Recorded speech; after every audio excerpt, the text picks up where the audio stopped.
Morning सगळ्यांना. Have a nice day. तर हे आहे मुगाचं कालवण आहे.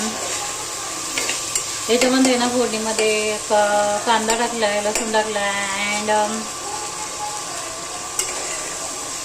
काश्मीरी चिली पावडर टाकली, हळद टाकली, थोडासा गरम मसाला टाकला आहे, चवीनुसार मीठ. आणि आता ही शिजायला भाजी, थोडंसं पाणी टाकते आणि ही ओनली 4-5 मिनिटात होईल एवढी अशी सोपी आहे. एवढा शेंगदाणा खोबऱ्याचा कूट टाकायचा. ओके, तर व्हिडिओला कंटिन्यू राहा आणि पाहत राहा. ओके, आता आहे ना हे शेंगदाणे भाजून घेतलेले आहेत, तडकाला वगैरे काढून घेतलेली आहेत. आणि आता आहे ना हे खोबरं थोडंसं घालायचं आहे आपल्याला. हे 1-2 चमचे समजा हे खोबरे. आणि आता हे ग्राइंड करून घ्यायचं आहे, वाटून घ्यायचं आहे. आणि आता हे शिजत आलेलं आहे, त्याच्यात थोडं शेंगदाण्याचं कूट घालायचं आहे.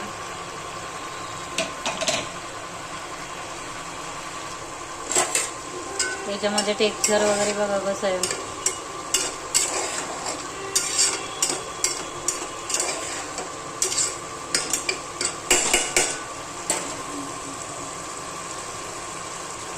फक्त 5 मिनिटं उकळी घ्यायची याची.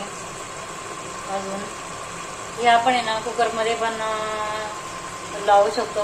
1 शिट्टीमध्ये होऊ शकतं ते बी. आणि हे कसं आहे एकदम छान. हे आपण ज्वारीची भाकरी, चपाती, भातासोबत पण खाऊ शकतो. आणि याला वरून थोडीशी कोथिंबीर टाकायची. आता हे पहा, त्याच्यामध्ये वरून कोथिंबीर टाकायची. अतिशय टेस्टी होते.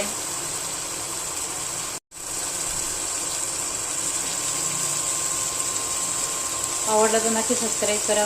हे भाजी चपातीसोबत तुम्ही खाऊ शकताय. मुगाची आमटी.